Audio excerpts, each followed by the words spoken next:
थोड़ी सी इसमें पहले और ओरल बात कर लेता हूँ कि अगर जैसे आपका कोई भी टू डायमेंशन है, ठीक है, टू डायमेंशन में हम लोग क्या करते थे कि ये हमारी एक्स एक्सिस होती थी और ये हमारी वाई एक्सिस होती थी। इसकी इमेजनरी एक्सिस एक्स डैश और इसकी इमेजनरी एक्सिस वाई डैश होती थी। कि अगर हम टू डायमेंशन में किसी भी पॉइंट को प्रदर्शित करते थे तो वो हमेशा एक प्लेन पे होता था। जैसे कि आपका ये बोर्ड है तो ये एक प्लेन है और हम इसमें एक्स और वाई के बीच में कोई भी एक पॉइंट को इस तरह से रिप्रेजेंट कर सकते थे। तो यहाँ पर हमारा एक्स और वाई जब दोनों रियल एक्सिस, एक्स एक्सिस और वाई एक्सिस दोनों कैसे होते थे, रियल एक्सिस होते थे, तब वो पॉइंट आपका दोनों क्या देता था, पॉजिटिव वैल्यू देता था। यानी कि एक्स कोऑर्डिनेट भी पॉजिटिव होगा और वाई कोऑर्डिनेट भी पॉजिटिव होता था। ऐसे ही अगर आपका इनमें से दोनों में से कोई भी एक इमेजनरी एक्सिस आ जाता था तो पॉइंट हमारा कैसा, एक नेगेटिव हो जाता था। जैसे सपोज अगर मान लीजिए इस वाले कोऑर्डिनेट में देखते थे हम, तो एक्स कैसा हो जाता था, नेगेटिव हो जाता था और वाई कैसा होता था, पॉजिटिव होता था। इस तरह से हम लोग निकालते थे। जब दोनों इमेजनरी होंगे तो हमारा एक्स भी नेगेटिव होगा और वाई भी नेगेटिव होगा। इसी तरह से अगर इसमें देखेंगे तो हमारा क्या होगा, एक्स तो पॉजिटिव होगा बट वाई कैसा होगा, नेगेटिव होगा। इस तरह से हम टू डायमेंशन में किसी भी पॉइंट को रिप्रेजेंट करते थे। अब इसी तरह से अगर हम किसी भी पॉइंट को थ्री डायमेंशन में यानी कि स्पेस में रिप्रेजेंट करेंगे तो किस तरह से रिप्रेजेंट करेंगे वो इस टॉपिक के अंदर हम लोग सीखने वाले हैं, अंतरिक्ष में बिंदु के अंदर। ठीक है, आइए देखते हैं थ्री डायमेंशन को कैसे रिप्रेजेंट करते हैं। अगर आपका ये आपका थ्री डायमेंशन कहलाता है, ये एक्स एक्सिस है, अगर इसको मैं वाई मान लेता हूँ, ये वाई एक्सिस है और ये जेड एक्सिस है। ठीक है, तो अब देखिए ये तीनों आपस में क्या होते हैं, एक दूसरे पे परपेंडिकुलर होते हैं। एक्चुअल में ये आपका एक्स एक्सिस ये दिख रहा है, वाई एक्सिस ये दिख रहा है और जेड ये वाला जो इस तरह से होगा वो इस तरह से बाहर की तरफ को होगा। तो ये तीनों एक दूसरे पे कैसे रहेंगे, परपेंडिकुलर रहेंगे। तो अगर इसके अंदर यहाँ पर कोई भी पॉइंट इस तरह से है तो इस पॉइंट के कोऑर्डिनेट क्या होंगे वो हमारे इस टॉपिक के अंदर हम लोग सीखने वाले हैं। ठीक है, तो ये जो आपका एक्स एक्सिस है वो हमारा क्या कहलाता है, रियल एक्स एक्सिस, ये बाई रियल बाई एक्सिस और ये रियल जेड एक्सिस। अगर इसी तरह से हम इस तरह से इसको बना दें तो ये एक्स डैश इमेजनरी एक्सिस, इस तरह से बाई को बाई डैश इमेजनरी एक्सिस हो जाएगा और ये जेड डैश जो होगा वो भी क्या हो जाएगा, इमेजनरी एक्सिस हो जाएगा। तो यानी कि हमें यहाँ से एक बात ये पता चलता है कि अगर ये ओरिजिन है तो ओ एक्स, ओ वाई और ओ जेड को धनात्मक अक्ष या रियल अक्ष कह सकते हैं। ठीक है, और यहाँ पर आपको O X dash, O Y dash और ओ जेड डैश को ऋणात्मक अक्ष या हम कह सकते हैं इसको इमेजनरी एक्सिस, है ना। तो यहाँ पर आपके ये जो एक्सिस होंगे वो रियल एक्सिस या फिर पॉजिटिव एक्सिस कह सकते हैं और ये जो डॉट डॉट करके दिखाए हैं वो इमेजनरी एक्सिस या फिर नेगेटिव एक्सिस में कह सकता हूँ। अब देखिए इसको बहुत अच्छा एक एग्जांपल बताता हूँ कि अगर जैसे आप किसी भी एक रूम में बैठे हो तो उस रूम का कोई भी एक कोना देखिए, तो एक कोना आपका हमेशा तीन डायमेंशन में बटा हुआ होता है। किसी एक को एक्स एक्सिस, दूसरे को वाई एक्सिस, तीसरे को जेड एक्सिस आप कंसिडर कर लीजिएगा और उसके पीछे एक इमेज बनाइए अपने दिमाग में कि उसके जस्ट पीछे अगर एक्स एक्सिस को पीछे ले जाए, दूसरी लाइन को पीछे ले जाए, तीसरे कोने को पीछे ले जाए, तो यानी कि हमें एक्स डैश, वाई डैश और जेड डैश भी दिखाई दे रहा होगा। ठीक है, तो इसी तरह से अगर हम इसको आगे देखें तो हमारा ये जो होगा, किसी भी पॉइंट को अगर उसके बीच में लेंगे तो वो एक्स और वाई जेड तीनों के बीच में दिखाई दे रहा होगा और ये एक्स और वाई के बीच में अगर कोई भी पॉइंट है, ठीक है, तो वो एक्स वाई तल पे होगा और वाई और जेड के बीच में है तो वो वाई जेड तल पे होगा और इसके बीच में है तो एक्स जेड तल पे होगा। तो यानी कि ये जो थ्री डायमेंशनल फिगर है, यानी कि अगर आप किसी भी एक कोने को देखोगे तो आपको तीन दीवार दिखाई देंगी। उस कोने से सटी हुई 3 दीवार दिखाई देंगी, एक साइड वाली, एक छत वाली और एक दूसरी साइड वाली, 3 दीवार दिखाई देंगी।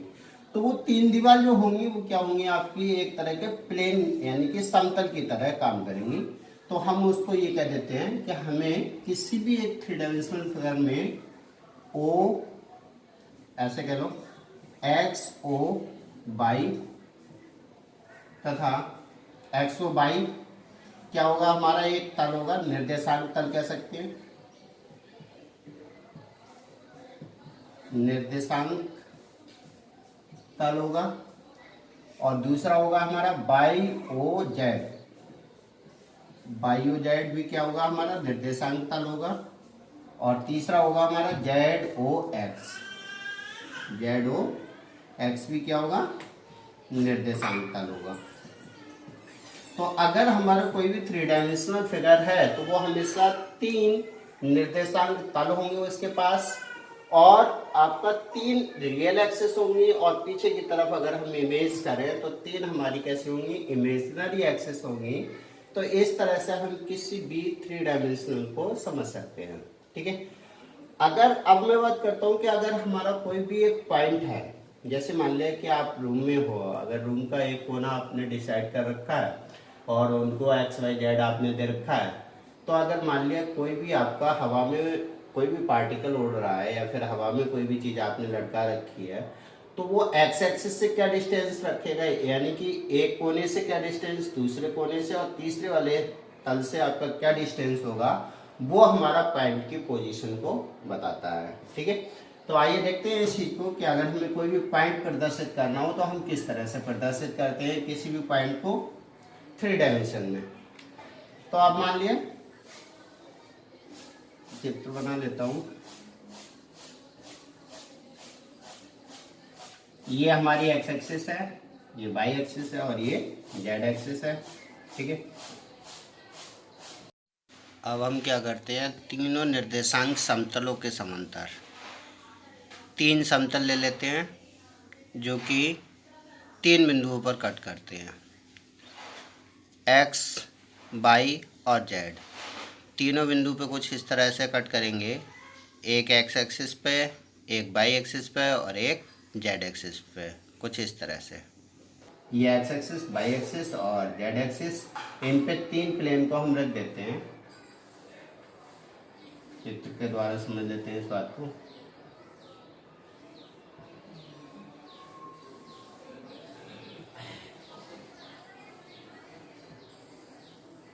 ठीक है, इस तरह से। तो अब देखिए मैंने यहाँ पर आपके 3 प्लेन और लिए हुए हैं, एक प्लेन आपका ये वाला, एक प्लेन आपका ये वाला और एक प्लेन ये वाला। इन तीनों प्लेन को फिक्स कर दिया है। मैं एक और चित्र के द्वारा आपको ये बात समझाना चाहूँगा, जैसे कि आपका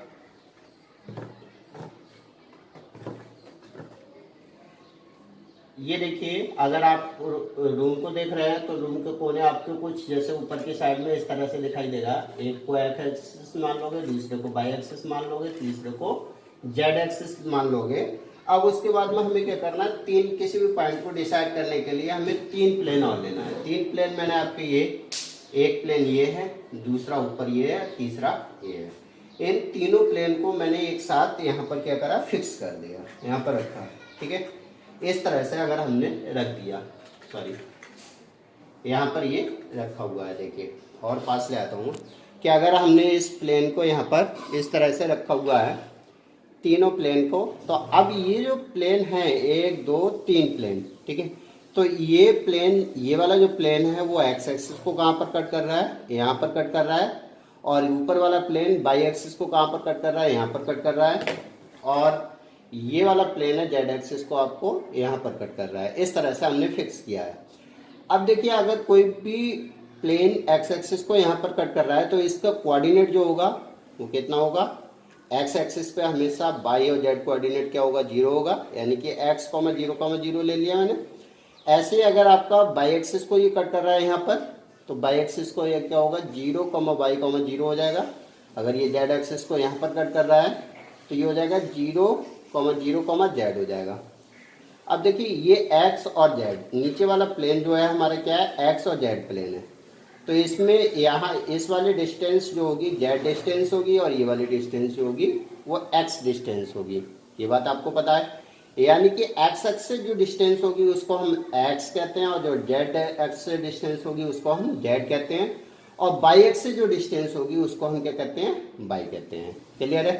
तो यानी कि ये वाली आपकी डिस्टेंस x है और ये वाली z है, तो ये कोऑर्डिनेट क्या हो जाएगा x, 0, z। इसी प्रकार से अगर इस वाले कोऑर्डिनेट की बात करेंगे हम लोग, सॉरी गिर रहा है थोड़ा सा, तो अगर हम इस वाले कोऑर्डिनेट की बात करेंगे तो ये वाला कोऑर्डिनेट x एक्सिस से x डिस्टेंस लेता है, बाई एक्सिस से बाई डिस्टेंस लेता है, तो यानी कि ये वाला कोऑर्डिनेट हो जाएगा x, y, 0। इसी प्रकार से ये x एक्सिस से तो कोई डिस्टेंस नहीं ले रहा, लेकिन बाई से बाई और z से z, तो 0, y, ये हो जाएगा। इस तरह से अब बात करता हूँ ये जो ब्लैक ब्लैक दिख रहा है ये वाले पॉइंट की। अब देखिए ये वाला पॉइंट जो है वो हमारा इस x एक्सिस से परपेंडिकुलर कितनी डिस्टेंस पे है, x डिस्टेंस पे है, जैसा कि आप लोग यहाँ पर देख चुके हैं।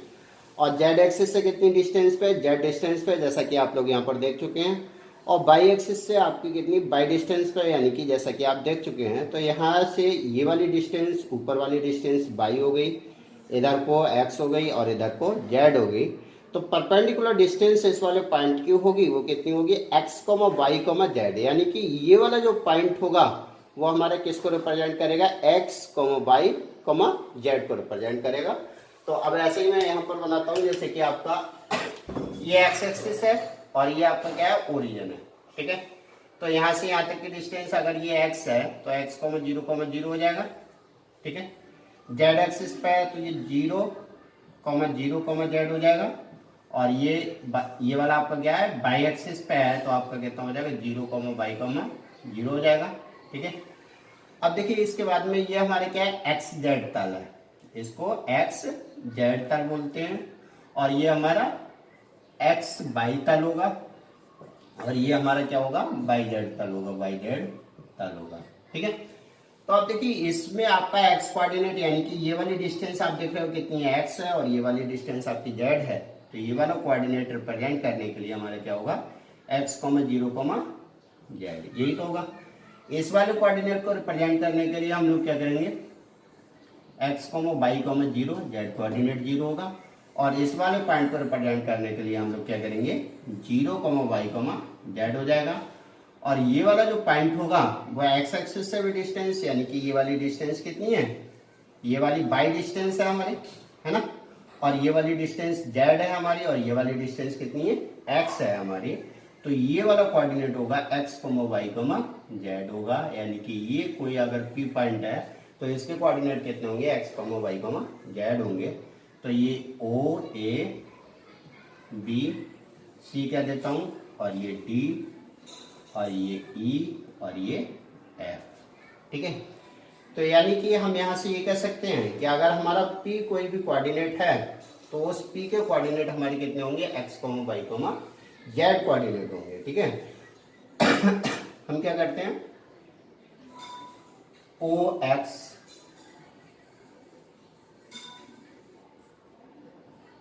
OY और OZ पर 3 तल, निर्देशांक तल को लेते हैं हम, जो कि इस तरह से मैंने आपको फिक्स कर रखे हैं। 3 तल लेते हैं जो A, B, C पर मिलते हैं, जिनके निर्देशांक ABC के क्या हैं, ये हो गया, B का ये हो गया, C का ये हो गया। ठीक है। तो अब XY तल पे एक पॉइंट होगा जो कि ये कोऑर्डिनेट होंगे, बाई जेड पे ये होगा और जेड एक्स पे ये होगा। तो हमारा कोई भी अगर बिंदु कोई P है तब बिंदु P के निर्देशांक जो होंगे वो कितने होंगे, P, x, y, z। इस तरह से हम P के कोऑर्डिनेट को रिप्रेजेंट कर सकते हैं। ठीक है। ये आ गया आपका किसी भी पॉइंट को रिप्रेजेंट करना। अब मैं बात कर लेता हूं कि यहाँ पर आपके 3 तल भी हैं। तो यहाँ पर आपका O, ये ऐसा कह सकते हैं, XO, YO एक्स वाई तल कहते हैं, ठीक है। और आपका वाई ओ जेड को वाई जेड तल, ठीक है। और आपका जेड ओ एक्स को एक्स जेड तल कहते हैं, ठीक है। ये तीन हमारे पास क्या है, तल है, निर्देशांक तल कहते हैं, निर्देशांक तल, ठीक है। अब देखिए, अगर आपके यहाँ पर एक्स एक्सिस पे, वाई एक्सिस पे और जेड एक्सिस पे अगर ये तीनों तल एक दूसरे को प्रतिच्छेद करते हैं, जैसे आपके तीन तल मैंने बाहर से लिए थे और वो तीन तल इसको एक्स एक्सिस पे, वाई एक्सिस पे, जेड एक्सिस पे कट करते हैं, तो वो उसके कोऑर्डिनेट ए बी सी के कोऑर्डिनेट ये हो जाएंगे, लिखे हुए हैं आपके, ठीक है। तो इस तरह से हम किसी भी पॉइंट को रिप्रेजेंट कर सकते हैं। आई होप ये बात आपको समझ में आती है।